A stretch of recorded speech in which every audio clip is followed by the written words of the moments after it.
Na sekunde zimepereji na kuwa dakika kuvunja ungo na kuwa jisaa, siku, wiki na mwezi, na hatimaye siku ile usubiriwa imefika, siku ya kihistoria, siku ya kumfaidisha mpiga kura, siku ambayo ni fahari ya wanahabari, siku ambayo kwa kweli sikosa ukiita sikukuu, manake ukuu wake ndio mustakbal wa taifa letu la Kenya.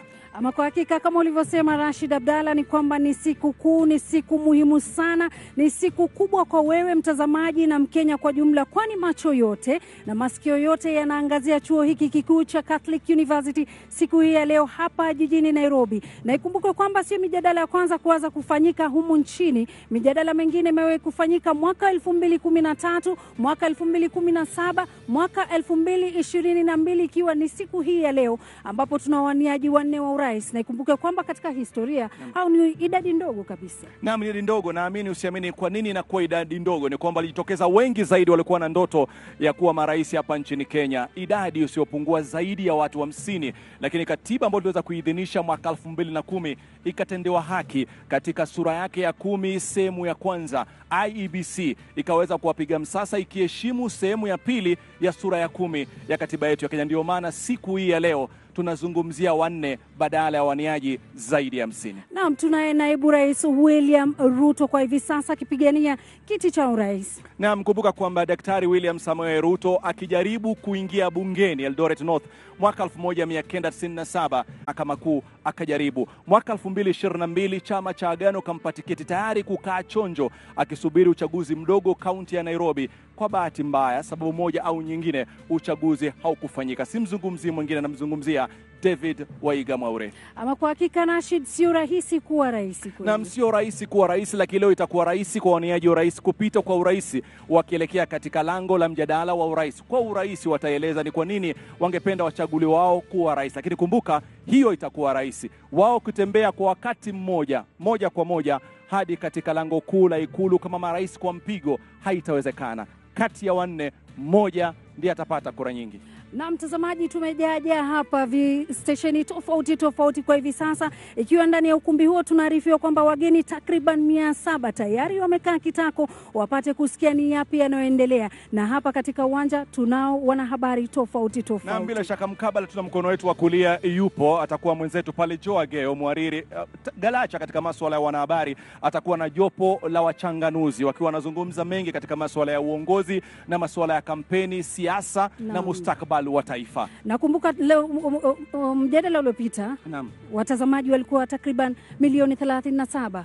Naam, na kwa hivi sasa, kwa sababu ndio kiti muhimu zaidi na kiti cha ngazi ya juu zaidi katika nchi yetu ya Kenya, usiwe na wasiwasi, tarajia idadi iweze kusonga juu zaidi. Kumbuka ndani kule pia kutakuwa na watakaoendesha mijadala hii miwili kwa mpigo. Kwa ufupi, tupo wengi, lakini lengo letu ni wewe mtazamaji. Kwa hivyo mtazamaji, mbona tusimpishe wenzetu Rita Tinina na Kennedy Murithi upande wa pili watueleze mengi kwa lugha ya Uingereza. Naam, shukran Lulu na Rashid. From this other end, my name is Rita Tinina from KTN News. And my name is Kennedy Murithi from NTV. Here at the Catholic University of Eastern Africa, this debate is an initiative of the Media Owners Association, the Media Council of Kenya, and the Kenya Editors Guild, working with various organizations as partners. And this debate, perhaps watching or following from wherever you are, you would have no idea what goes on behind the scenes to make this a success. Money, time, manpower. It is an illustration, this particular debate, an illustration of the synergy of the local media at its very best. We have several teams, the editorial, digital, ICT, security, research, guest relations have been working for weeks to make this day a success. And so for the presidential candidates who have been selling their agenda on the campaign trail, this evening they have a different platform here at the presidential debate. It is one debate that has attracted a large audience, and this evening hundreds and millions will be watching either on television, following on radio or on digital platforms, not just here in Kenya, but across the world. Kennedy. Well, and indeed, Rita, what they will be looking for is to convince the over 22 million voters that have been registered by the IEBC, and going by the numbers that have been there, this might be that election that Kenyans might turn up in their numbers just to make sure that they vote for that one person that they do believe will represent them as the president in the August 9 elections. What are we looking at? Just as my colleague Lulu Hassan has said, in the last televised debate, we saw over 34 million Kenyans who took their time to watch either on television or online, and also from the diaspora. But we do expect, probably this one being the presidential debate, we expect the numbers might go up to 40 million. So we do expect probably that when it kicks off, and already indications are that all the candidates will be attending this debate, then it will make sure that everybody is ready for this. And indeed, Kenyans had a chance to send in their questions, their concerns they want the presidential candidates to give some clarity on. Through a link from the digital platform of the presidential debate, organizers gave that opportunity, and Kenyans sent in hundreds and hundreds of questions. And a quick analysis of those questions can indicate that Kenyans are concerned and they want clarity on almost basically the same things.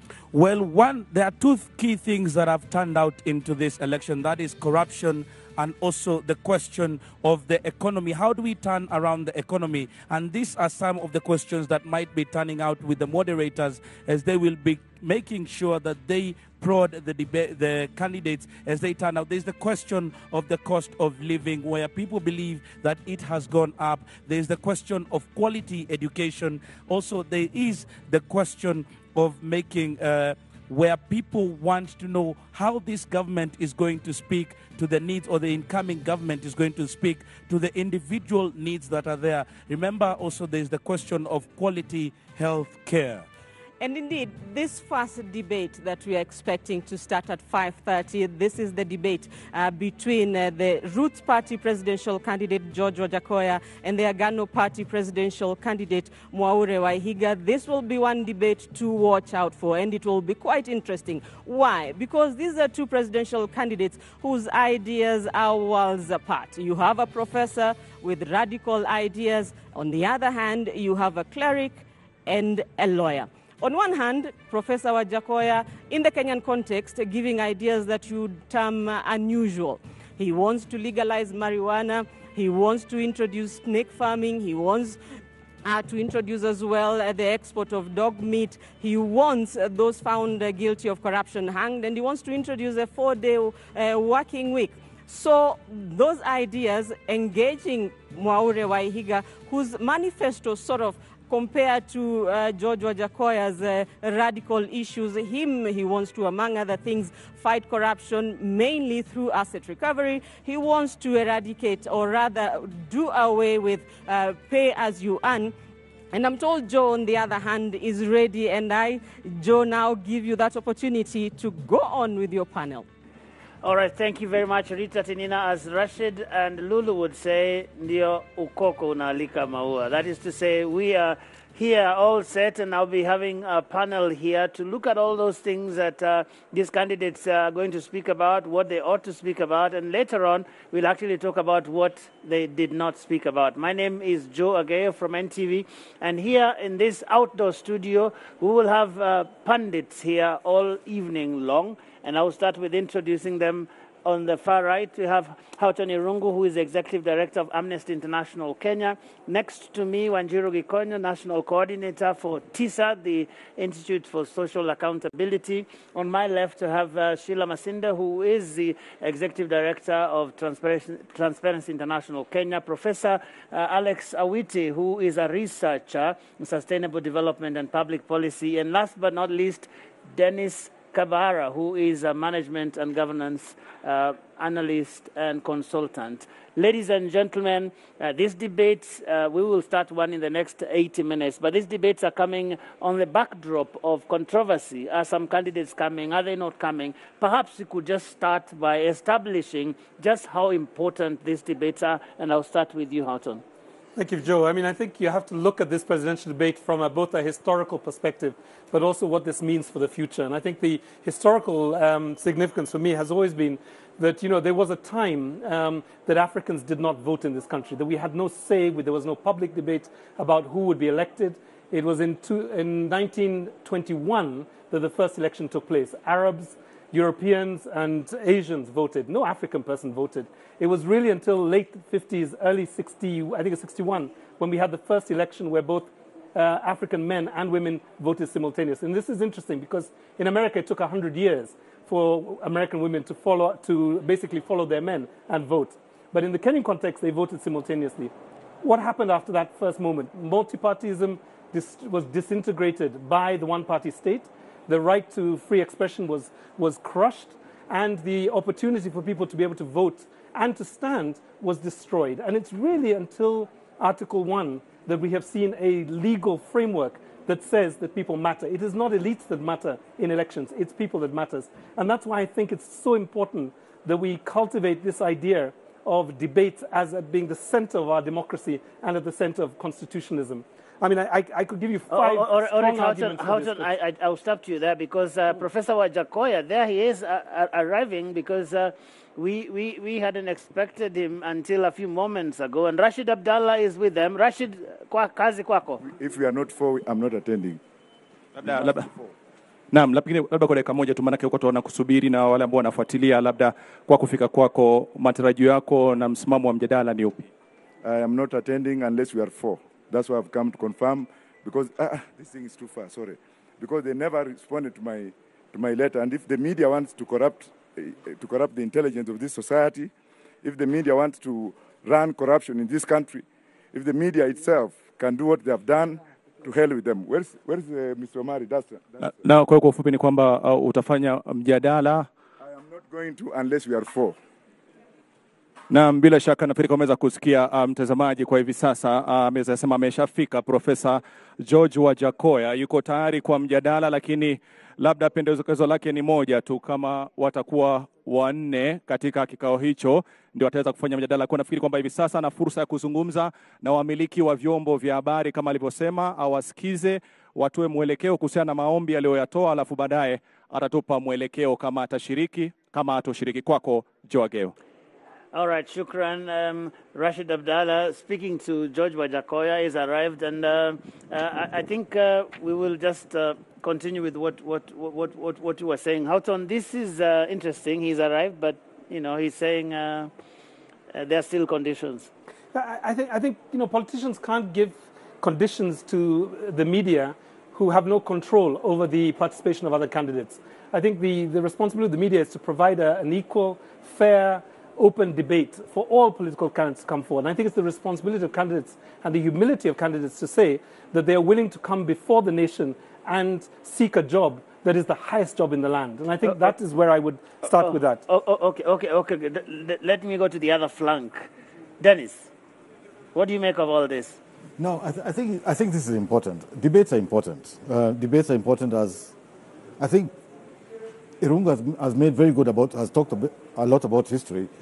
I think one of the things that we have a challenge in Kenya with is actually having discussions, exchanging views. So for me, it makes total sense that we have debates, that we have people exchanging views, agreeing to disagree, and basically telling the Kenyans what they're going to do. So I think this is totally important for us. All right, Sheila? I agree with my co-panelists. This forum is important. I know that politicians are not used to moderated forums. Yeah. We are used to seeing them in public rallies where they are shouting at us and chiming on. But this is a forum where we expect, and what we have seen in the last 2 weeks is a moderated, very, in a sense, controlled discussion, which enables us to be able to get the gist of what their campaigns are about, what their manifestos and plans are about, and what they really are about, looking at even some of the questions that have been asked around their values and issues around integrity. So it's important because we don't get to get a sense of all this when they're out there in public rallies. So this is an important forum. I know that there's been a lot of investment looking at the sheer infrastructure set up for this debate. So I think it's important that politicians honor this. I know that even at the local level, there are various attempts to bring together members of county assembly, members of parliament, and the reaction on the ground is when one misses a debate, that you're really not honoring us. And I think this is the perception that some Kenyans have, although there's also a school of thought that says, by the time people are watching a debate, they've already made up their mind. So it's either to reaffirm their love and, and admiration for you, or to confirm why they are not going to vote for you in the first place. But all in all, it's an important forum to enable Kenyans to see, get to hear from you in more depth what you're planning to do for Kenya. Thank you. Yet, Professor Witi, there are people who say, at least if you go by the polls and all the different conversations we've had about this election, that there seems to be an uncharacteristically high number of undecided voters, even as late as a week or two ago. How does that square with the need thereof of a debate such as this one? Thanks, Joe. I think voters are tuned in, and I'm really sympathetic because this, to me, has been a very arid political season. There is a devastating, blistering drought of great ideas that are required in this transformative moment to move the country forward. And that's the reason why voters have checked out. That's why a lot of people don't feel that the politicians, the four running for president, have articulated anything that is remotely adjacent to the critical issues that are needed to move the country forward. Their manifestos... How do you mean? I mean, they all have manifestos. Yeah, the manifestos are a mile wide, but they're not even an inch deep in terms of how they frame the issues. Everybody's got this long list that any Kenyan can spew out. Agriculture, employment, energy, infrastructure, education, but there is nothing substantive that is transformative, which these politicians are saying. Everybody's got a bunch of proposals that are completely unfunded.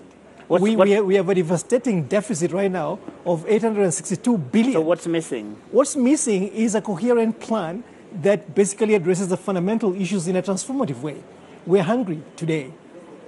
When I worked in agriculture many years ago in Western Kenya, 9 out of 12 months, farmers who tilled the land every single day were hungry.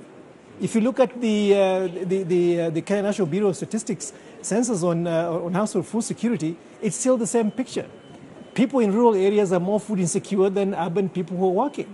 Agriculture is not working. Some of the input supply, input subsidy programs are not working, like fertilizer application rates, for instance, are extremely low. Extension services are broken. So you give farmers fertilizer, they're applying it on soils that are not ready to take fertilizer. So these are some of the fundamental things. So to put more money at this bad problem is the problem.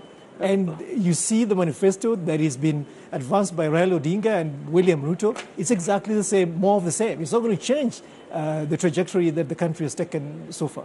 And that's why voters have checked out. Basically saying, what's the difference? Well, at least Wajackoyah has some radical 10 points, and we'll talk about them in a while. But Wanjiru, I wonder what your initial thoughts are about these debates.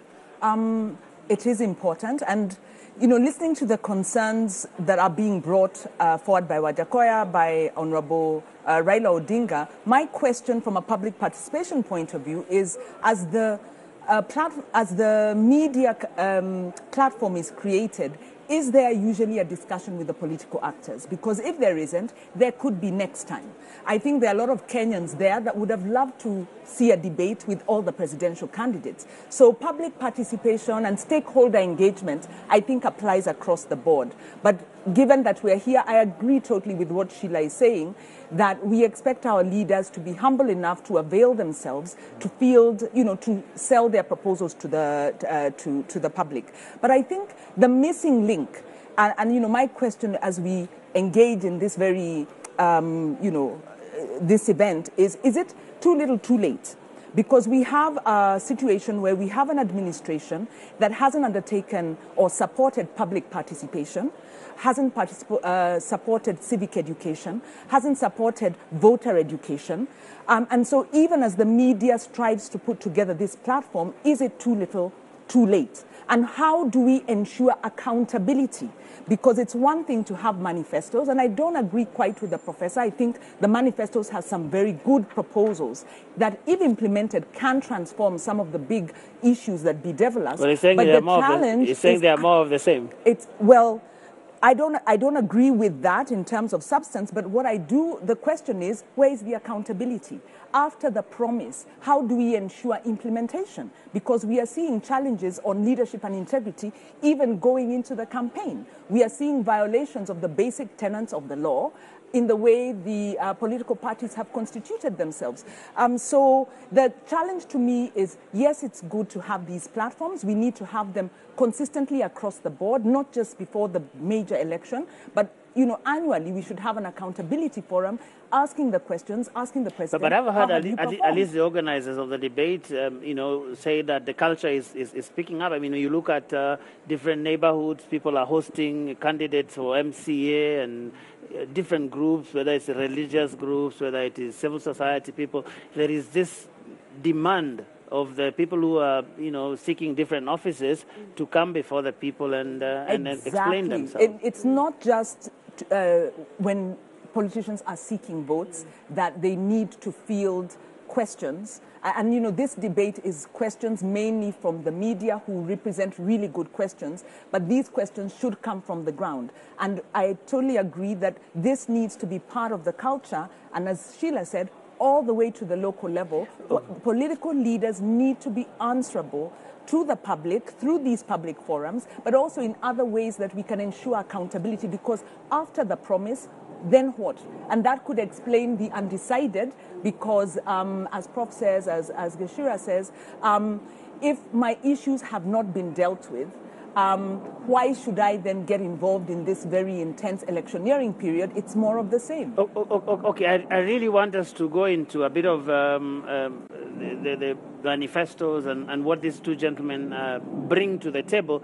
But I think there's an issue here, a national issue that all of us have seen play out with regard to where we are in terms of the preparations for this election that is now just 13 days away. And we've seen some back and forth between IEBC and DCI, for example. I wonder around this table how that makes us feel, and I'll start with you, Houghton. Although we're probably not the best people to start with. As Amnesty, we don't do very much in terms of election oversight. But let me just give you a couple of thoughts. One is that, we have to keep in mind that public trust and credibility of institutions at a time like this is just so important. To have two independent institutions, the National Police Service / Director of Criminal Investigations and the Electoral Commission, scrapping in public. All right, I'm always interrupting you because the other candidate, the Agano presidential candidate, is arriving there, David Wahiga Mwaure, and I'll go straight to Lulu Hassan, who is going to be speaking to him in a short while. Na barabara kabisa, mpenzi mtazamaji, shukran sana Joe Ageyo. Kama mnavyoona tayari David Wahiga Mwaure tayari kishawasili wa chama cha Agano akiwa na mgombea mwenza. All right, that does seem that we're having a bit of a signal problem there, but yes, the gentleman you just saw there is the Agano presidential candidate, that is David Wahiga Mwaure, who is going to be taking part in this debate. And I just want to continue with that, getting some quick thoughts around this whole thing of what's really happening with the IBC. And I think maybe I go to Dennis. I don't know. I've always been worried about IBC preparedness. There are no good signs. We're not seeing good signs.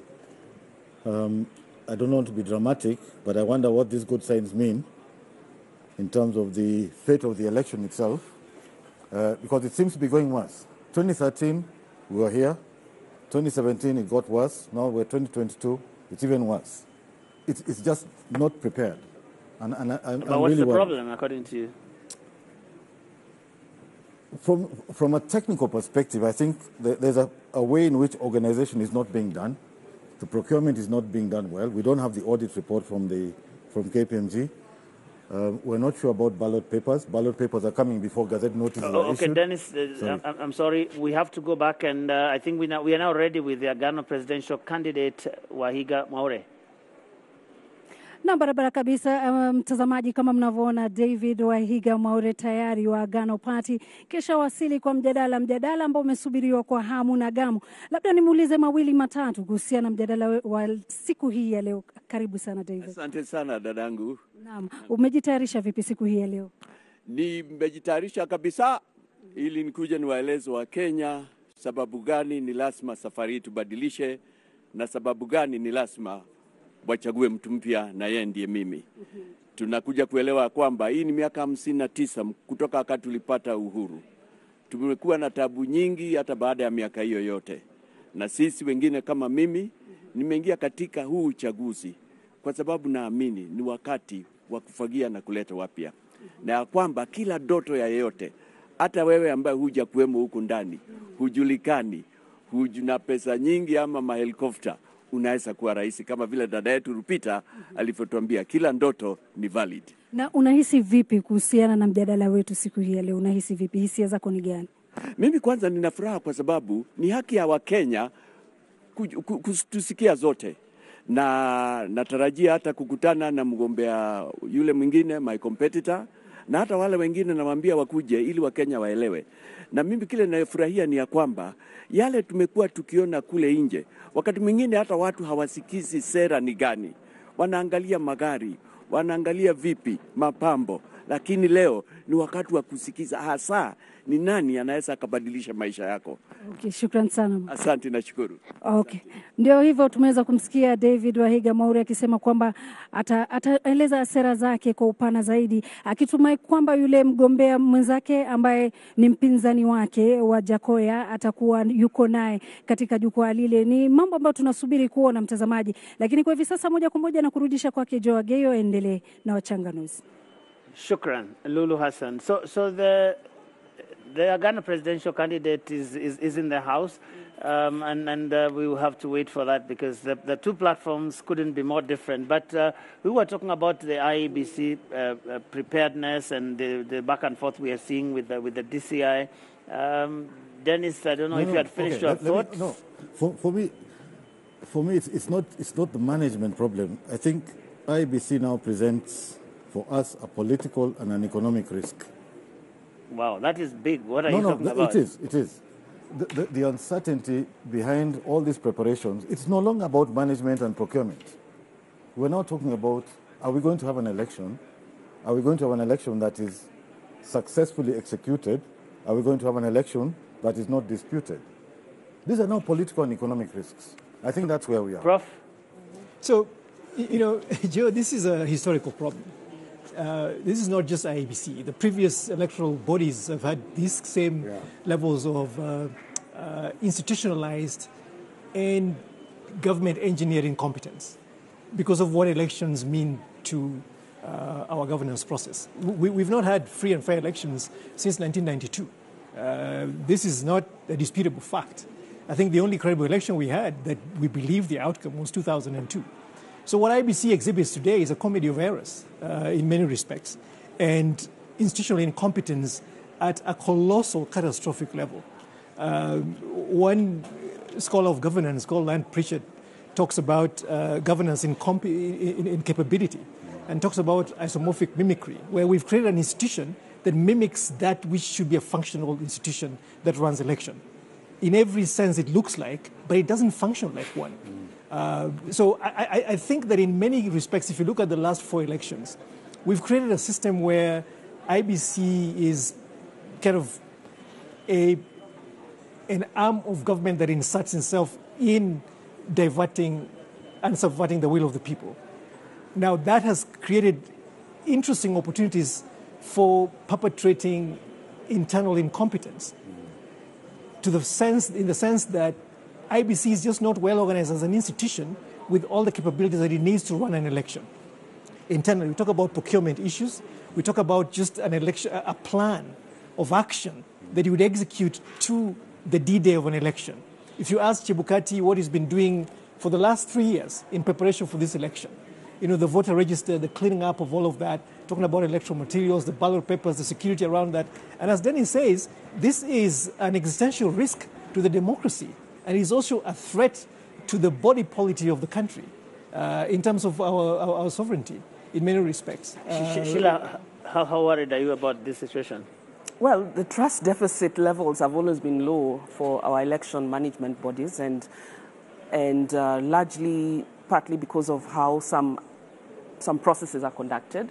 Key among them is procurement of key strategic materials. That must be something you follow keenly. Yeah, from we follow. TI. Yes, we follow that keenly. And one of the things that we had urged IBC earlier on is, in the spirit of open procurement, because we know the problem of procurement in this country, it is actually the center of corruption. Most corruption in this country emanates from public procurement.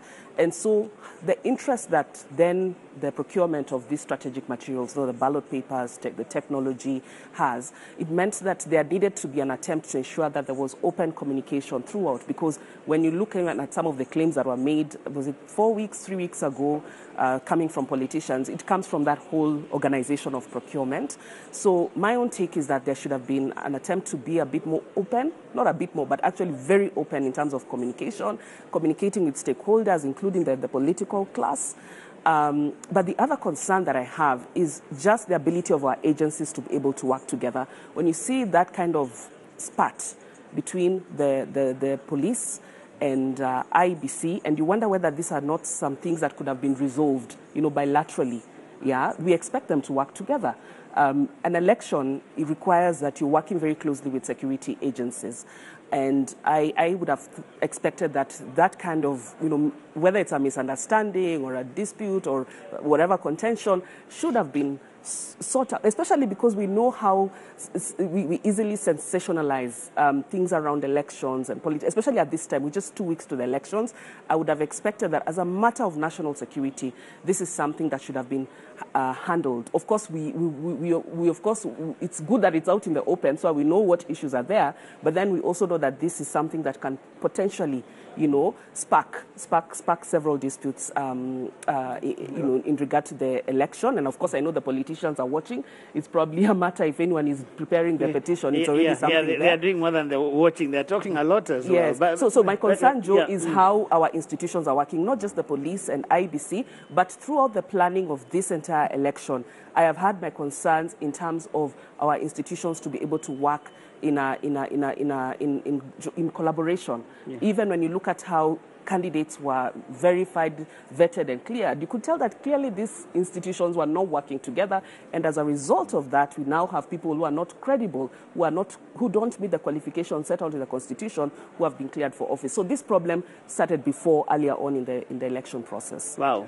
It all sounds familiar, Wanjiru. Deja vu all over again? Unfortunately, yes. This is a political problem because the IBC is really, if you look at our democratic trajectory as Irungu was taking us, from the very start, we are trying to build a constitutional democracy. And we are trying to ensure that our governance is guided by the rule of law. That is where we are heading, and we are coming from a context where we had, an authoritarian, very corrupt regime through the 80s, through the 90s, and we are trying to reform this with the Constitution of Kenya. And the IBC continues to be possibly our weakest link in our democratic process. And I would say this is a political problem because the IBC was not fully constituted until very recently. Last year, yes. Until last year. And that was a failure on the part of, you would say, it's the political leadership. It's the government of the day, you would say, because having the majority of numbers in the House, having even through the handshake, the government, the administration had the wherewithal to be able to constitute IBC adequately. Another factor with IBC we continue to hear is the budget. That they do not get the allocations they need in terms of the budget. We also know there's a lot of horse trading and a lot of efforts to kind of influence. Of course, the way the IBC is designed, political parties have a role in terms of the nominations of the constitution of the commissioners. But we then don't see the independence, and we get a sense there's a lot of interference happening behind the scenes. So inability of IEBC to win the public trust and the fear that it may, not perform to the level that's needed is a political problem. And then we ask ourselves, we've had several by-elections run by the very IEBC. We now see, as the stakes get very high, this IEBC is not able to, the institutions aren't working together. All right, we need to go. I think yes, there is. That is Professor Wajackoyah, the Roots presidential candidate. I'm not quite sure what he wants to say, but there he is outside. We'll just take you there and hear what he's talking about. All right, so we will keep that there as we monitor what that is about. But here with my panel, we are monitoring this together. And Prof, I see you are quite perplexed, perhaps amused by what's going on. No, Dennis just remarked that Wajackoyah is probably standing next to his lawyer, so I'm wondering whether he's going to sue the organizers of the presidential debate. So we have to be careful what we say here, but we'll have to monitor what that's about as we continue. But I want us to talk a little bit about these two gentlemen and what they have placed on the table. And it is interesting, we're watching Wajackoyah just now, and he has this thing that he calls a 10-point manifesto that has all kinds of things there. There is cannabis that has taken the country by storm, the whole conversation, and he has some people call it ganjanomics because he has all these figures around it, and he has things like hanging the corrupt, he has things like shutting down the SGR, suspending the constitution, and selling all manner of body parts of hyenas and related things. I wonder what the thinking is, first overall, what his approach has been, Dennis, to this campaign, Professor Wajackoyah. I think for me, actually looking at all the manifestos, I think for me, what he's doing is he's saying, think out of the box. Let's think out of the box. Some people say it's throwing out the box. Some people say it's throwing out the box.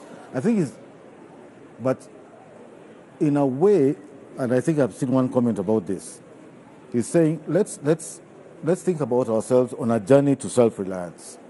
So all these ideas he has, hyenas and snakes and so on, they're all about generating revenue. It's about self-reliance. So for me, that is his message. And I think it's a sensible message. It has radical ideas, but it's a sensible message.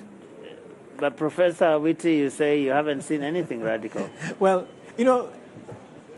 and again, going back to that part about the manifestos, it's not saying that the manifestos don't exist. The question is how thoughtful and how realistic are these propositions? We've seen two cycles of truly memorable manifestos, 2013, 2017. We saw President Kenyatta run in 2017, and actually just throw away the 2013 manifesto, not even make any references to it in terms of continuity. And we've seen him govern from 2017 to now, not even paying attention to any of the ideas that he put forth there. So I think sometimes I just tend to think that they're not even worth the paper they're written on, to the extent that there's no real commitment by these people, and there's no way to hold them accountable. And again, set aside the manifestos. There is a government fiscal plan. There are so many constraints to basically executing government. And I don't even know, in more developed democracies, there is a very deep conversation between the presidential candidates and the public service. Treasury, for instance, the key officers that run the bureaucracy in education, for instance, in agriculture, to basically understand what is it that we've been doing. Some of these manifestos read like this country does not even exist, that there is nothing. And these guys are basically reinventing the wheel. And that's what concerns me. But I think for Wajackoyah, there's only one point that I wish the country could pay attention to in his manifesto. I think it's the 8th or 9th one, which talks about reducing the number of devolved units to 8. Yes. I think that, to me, is a very, very sensible proposition. Yeah. Let's face it, ladies and gentlemen and fellow citizens, devolution is a millstone on our necks. It is a very expensive enterprise. It is the most expensive way to do what we're trying to do. And we will talk about it. And it is totally unaccountable. It is expensive in the way that the money has been spent. And we don't even see it. Go to the counties and see the money is in recurrent expenditure. You could spend the money in different ways. Now, the biggest problem is holding the governors accountable. The county assemblies don't hold them accountable. So you can take the money, spend the money in a different way, and get real results for the citizens. No, you don't agree? I think we live in two different Kenyas, because this notion that counties are a drain on the budget was created by the Jubilee administration, which was essentially a voted no to the constitution, no to devolution, and refused and failed to transfer resources to the county. They transferred the minimum.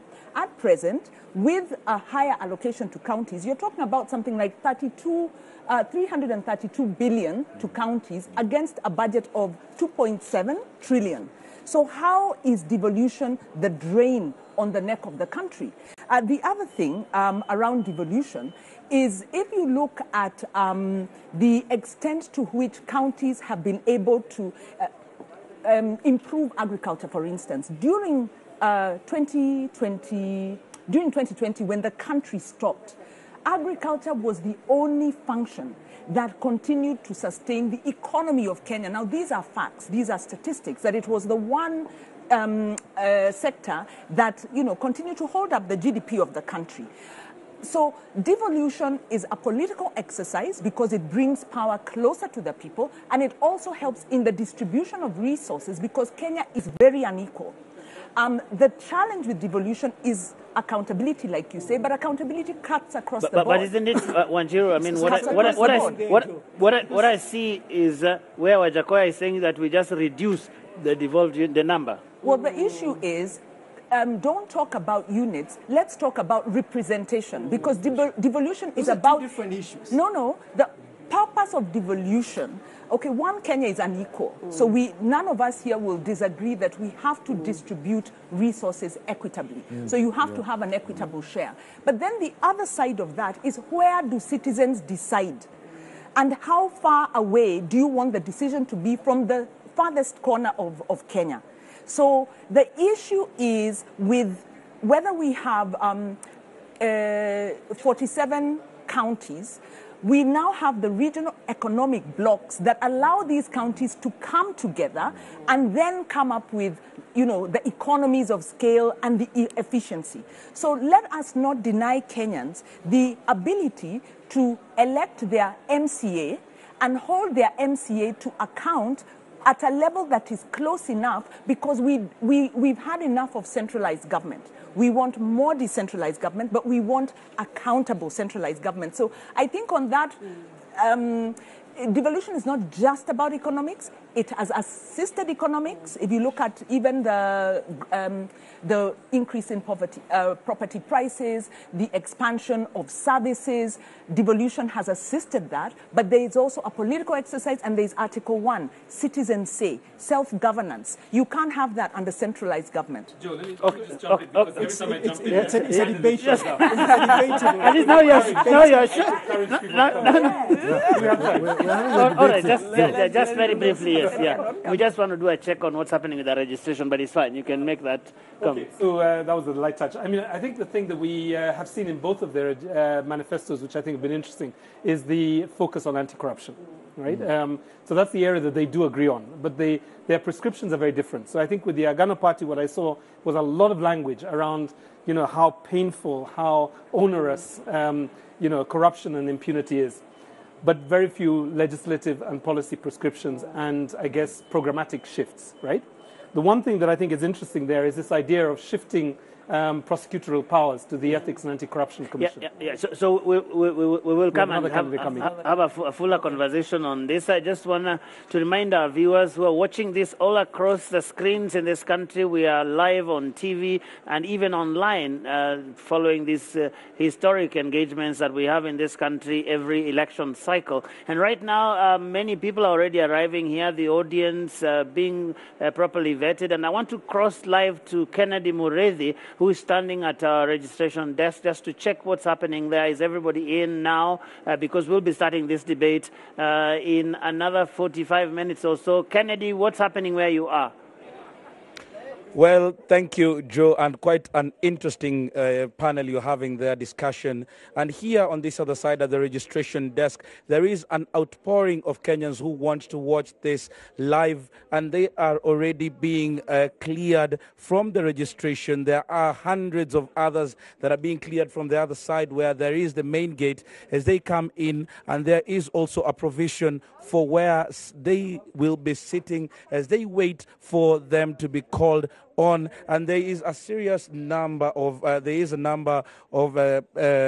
officers who are doing this particular job as they wait to clear everybody that is coming in. But we are having their head, Madam Doris Tanui, on this side, just to give us a glimpse of what is happening and who are you clearing. Are you giving an opportunity for those people who are coming here for the first time, or it is by invite?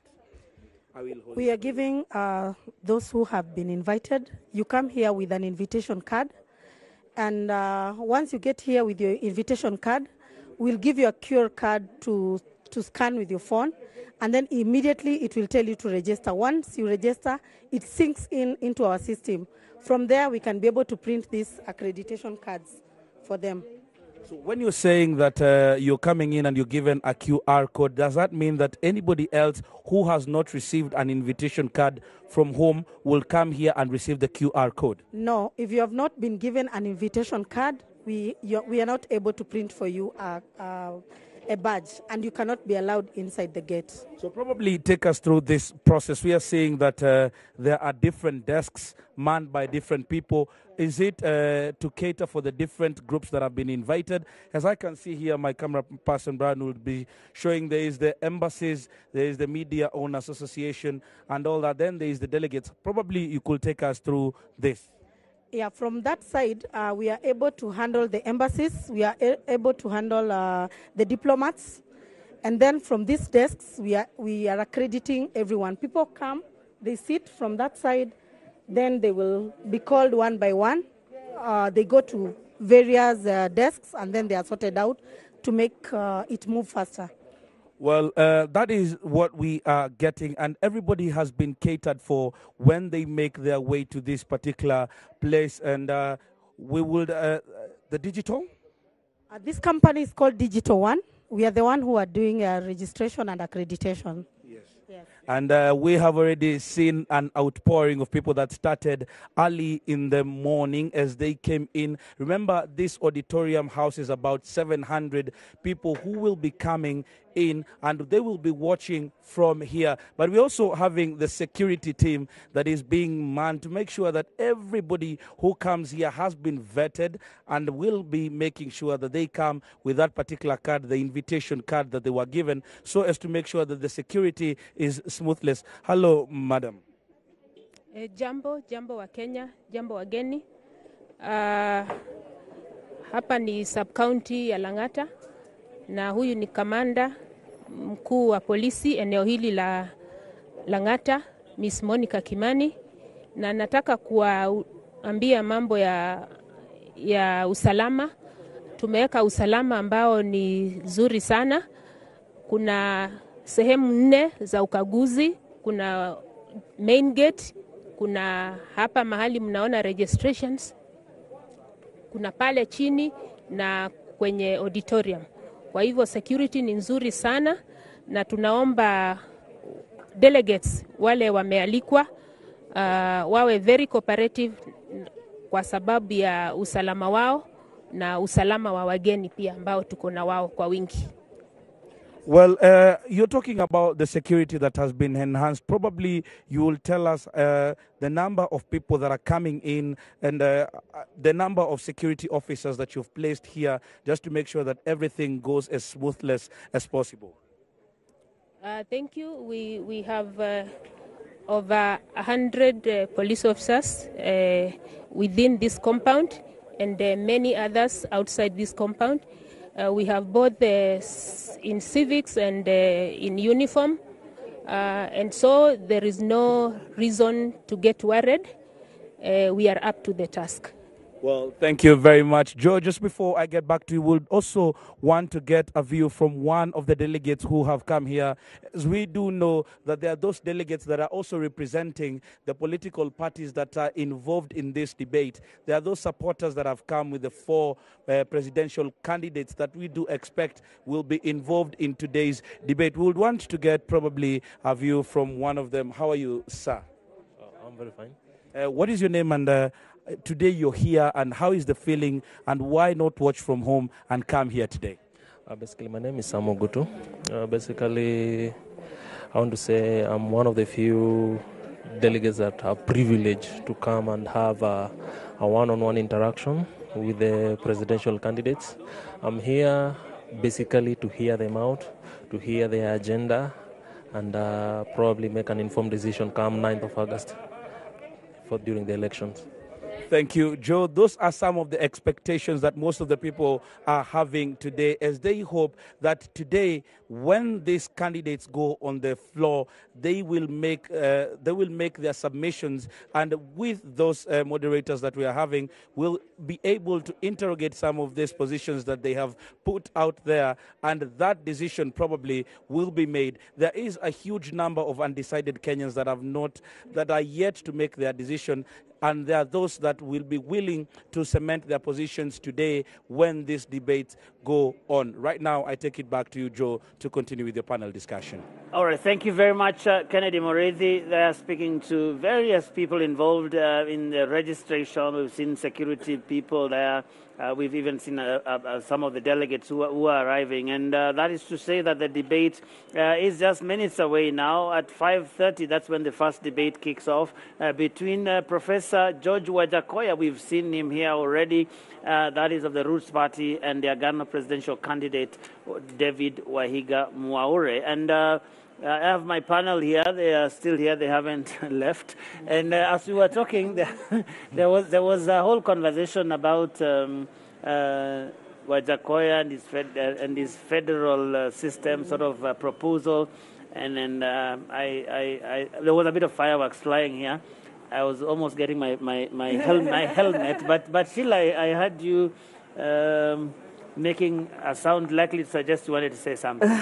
Yes, you had me right, Joe. Yes. On the issue of Wajackoyah's proposals on devolution, I agree with Wanjiru in regard to caution in terms of how we deal with the issue of devolution, but particularly because for me the wastage is across all levels. It's both at the national level and also at the county level. And obviously, there's a question around accountability that some people say we devolved all the bad manners to. Yes, we did. We did devolve corruption. We had warned about that many years before the county governments were formed in 2013, and I think we focused a lot on at the national level, even when you look at our institutions responsible for addressing and oversighting in regard to accountability, they're focused at the national level.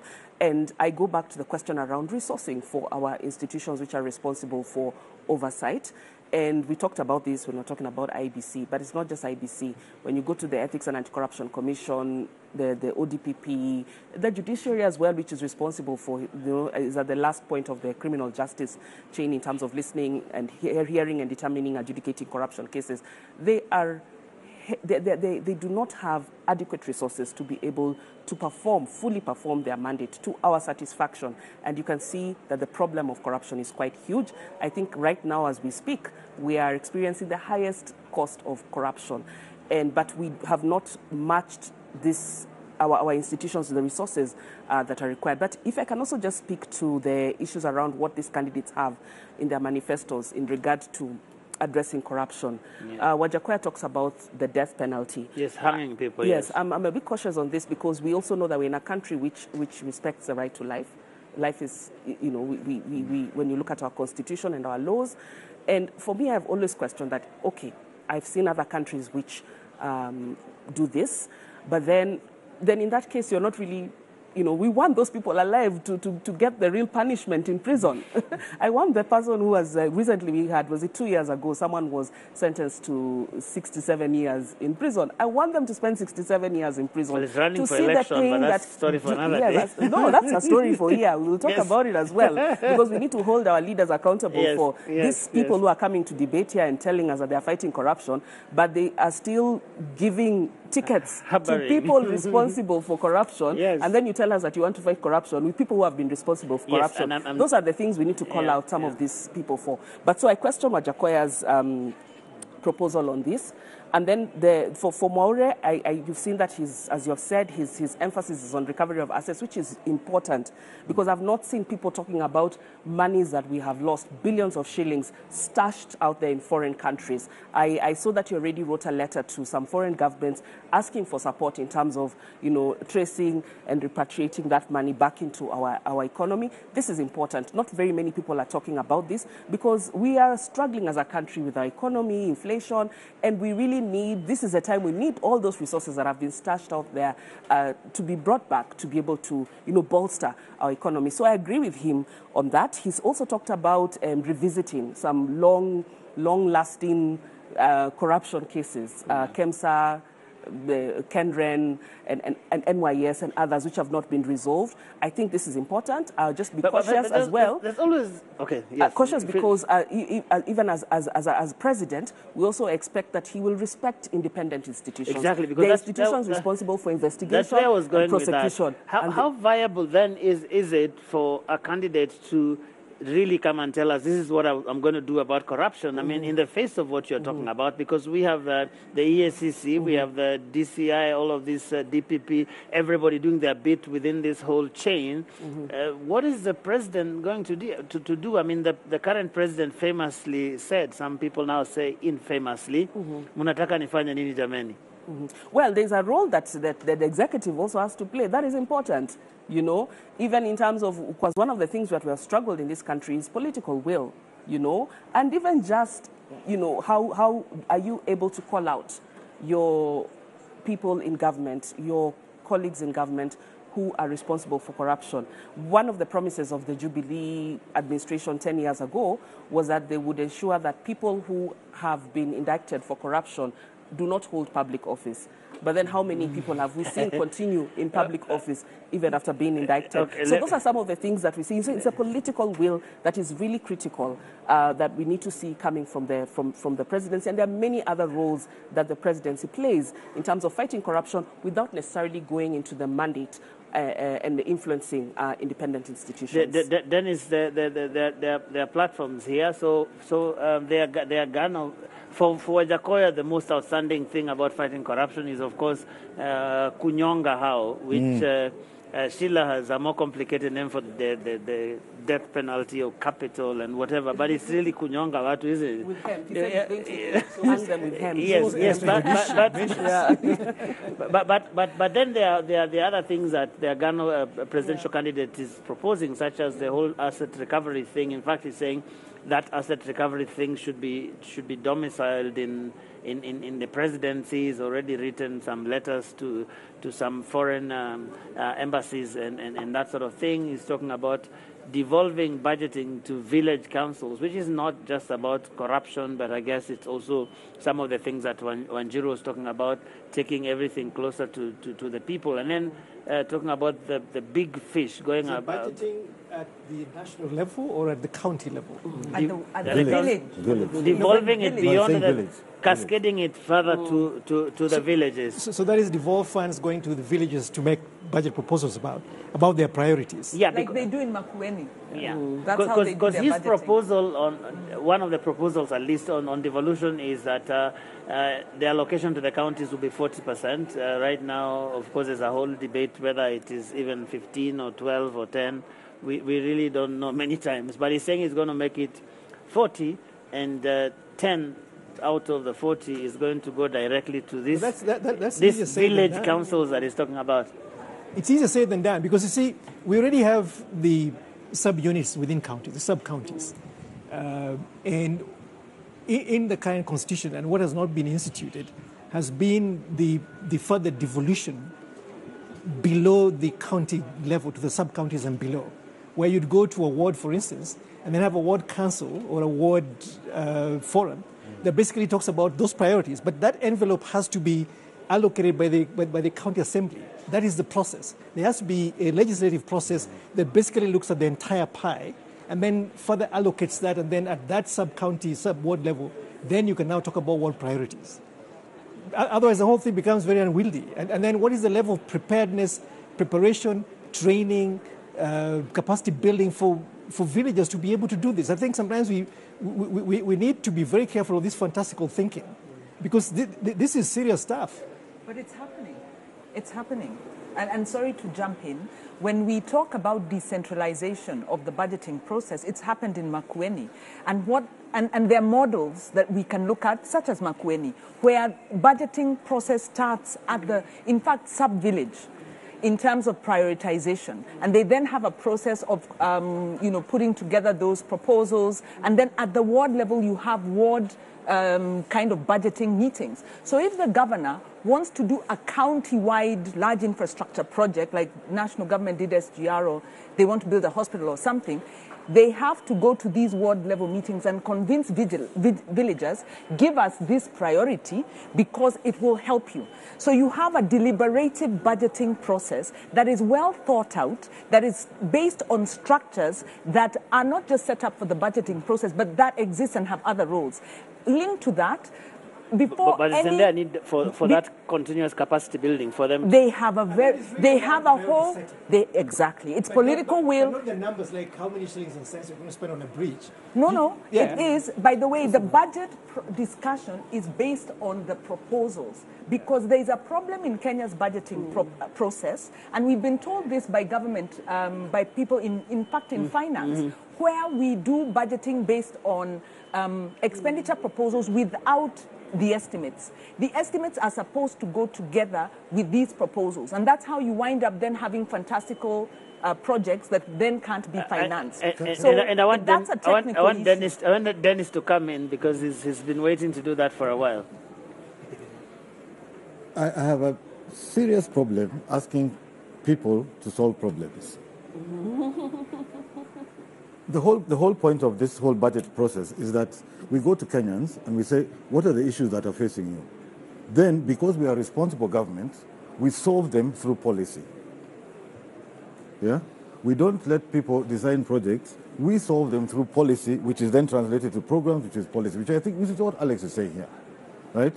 We need to get this understanding of government proper, that people tell us what the issues are, we translate those into policy, then policy goes into programs and projects. Budgets. People and then budgets.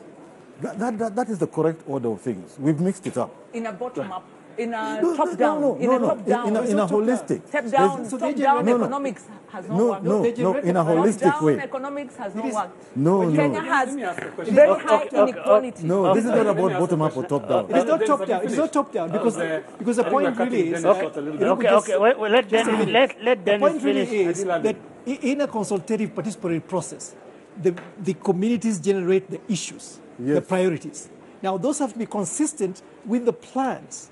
We looked at the Bolivia system. They have a two-track system. They have a policy system, and they have a project prioritization system. And you set up the process so that you can balance the issue that you're raising. But the point is, you do not have public participation, and then government or politicians come and torpedo the wishes of the public. Houghton had a question. Perhaps we can listen. I have a comment. I think, having been in a number of county-level conversations in my own community, one of the things that I really find frustrating is that we are asked, what do you want? And then you get a laundry list, right? Exactly. Now, what people don't tell you is what is available in the budget envelope. Because ultimately, budget making and policy making is trade-offs of choices. If you're not given the information, how do you participate in the trade of those decisions? What ends up happening is a group of policy makers or budget makers sitting somewhere in a very small room, very far from the rest of the public, make the decisions. We are essentially providing just the fodder, but the actual processing is done by somebody else. I think until we get to a point where we actually have people being able to work out what is the budget for the Kilimani ward, what is the budget for the Nairobi County, and actually start there. What do we want to provide? Let us make the choices. and then have the budget makers essentially formulate the budgets so that essentially we can hold them accountable to that. That's the problem. Wow. Yeah. Dennis, had you finished? No, I think that's exactly it. I think the point is this, that, and in fact, I'll agree with Wanjiru on one thing and disagree with Alex. This is why devolution is important. Yeah. Devolution is important because we are now starting to realize that the most important person for me is my guy at the ward. Yeah, the MCA. My MCA. Then maybe my MP, maybe my governor, and actually this thing we're sitting about doing here is the last one. Let's be honest. Yeah? I'm more interested in my But we get it. I MCA. mean, many people would say that But Dennis, don't get me wrong. the stakes usually appear higher up here. That's why people fight and kill and at do. a political level, I think devolution is important, and this is why this bottom-up thing works, at a political level. But our devolution is still, I think what Alex is saying, economically inefficient. Yeah, so I'm not against devolution. It's economically What inefficient I'm at the saying moment. is that the architecture of the devolved structures is problematic. Yeah. We need to think about how we do this, because there are many ways, as they say, to skin a cat. We've chosen the most expensive way to do it, and it is hemorrhaging public resources. A lot of that money is wasted. I have said. Substantiate the hemorrhage. Let me give you a very clear example. I once sat on a plane with a governor to Hong Kong, and he told me that he could run his county with 50% of the resource that he receives. He gave me an example of his MCAs going to Kisumu to write on a 3-day retreat, to write him half a page of a memo. I'm just giving you some examples. And he also told me... But you see... No, let Alex finish. Just give me a minute. So that is a live... And the governor is a second-term governor. He's going to leave. And he told me that this is a shared perspective by many of his colleagues, that the process of checks and balances and accountability are still very weak in the current phase of the regime of implementing devolution. Now, what I'm talking about is we need to strengthen that. I'm not against devolution. I'm really for more money to devolution. What I'm saying is that we just need to be very careful that it is still very early days and we need to strengthen those structures of accountability, but also the execution capacity within the counties. A case in point is that you have a CEC and one chief officer to run agriculture. No extension support. But then how will you get capacity without resources? Because what I'm saying, we just need to go back and think hard about the architecture of the devolution. That's what I'm saying. Well, I just a small point, and I apologize for, we have even moved off maybe the other issues, but the point is with devolution, I agree with you in terms of there's been a lot of waste. That money that is being wasted by the MCAs should go into service delivery. Now, that is the same case replicated at the national level, whereby we are saying devolution is not the problem. Our problem is the lack of accountability by our political leaders. So back to the question. That's what I've been saying. The question I'm not saying it's a problem. So in fact, we're in agreement. We need more money to counties. We need it to be accountable at the county level and also at the national level. And that is the big question. How do we solve that? Because we're looking at some of the impacts of devolution. Right now, we have a drought. I think the worst drought in 40 years. And I was given some figures by my colleagues from Oxfam, and they were reminding us, they told me, say this, 4.2 million Kenyans are facing starvation in Kenya. We readily forget that when we are not on the front line. 90% of open water sources are drying up. They've got maybe 2 or 3 months of water left. That's the magnitude of the crisis. Juxtapose that with the waste, because, the figures that we've lost through corruption are estimated from 700 billion to 1.2 trillion per year in terms of waste. So the issue of accountability or corruption has to be measured in terms of the cost on human life. When you have KEMSA, we lost 7.8 billion during COVID. How do you steal money that we borrowed to help people in the midst of a pandemic? So I think the problem we have is we get lost in the technical and we forget our politicians do this because they can. And it's our politicians and it's some people in levels of government where they are able to subvert our budget processes to enrich themselves at the expense of Kenyans who are losing their lives because of corruption. And that is the issue. Okay. Let's move on to something I've seen a lot of politicians talk about, which is the whole thing of the gender question, the two-thirds and all of that. And one of the proposals from Agano is perhaps not too detailed, but talking about implementing it in appointive positions, ensuring that happens, but also enhancing access to government procurement opportunities, reservation to youth, women, persons living with disability to 40%. I think it's currently 30%. I was asking Wanjiru, I think, before we started here, whether this whole idea of gender and the two-thirds question that has dogged our constitutional implementation for 10 years now is an election issue in 2022. And Sheila, you go first.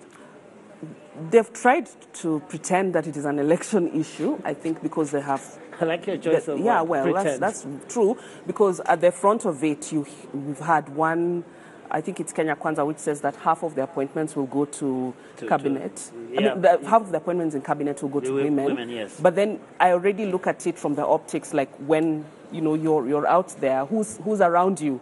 That messaging should start from now. Who's around you? Very few women, already occupying those high places within that particular lands. But it's not just that. Azimio, they have nominated a woman for the running mate position.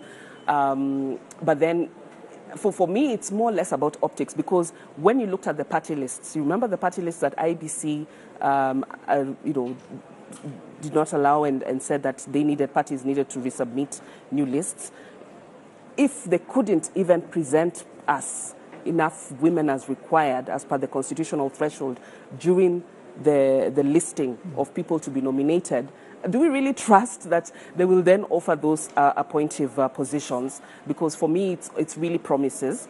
But I don't think that the gender issue has been a strong matter that we have really canvassed during this campaign season. We've not given it enough attention. And just one thing, because we've talked about it, on the issue of what Mwaure proposes in terms of procurement and ensuring that women and youth get enough opportunities.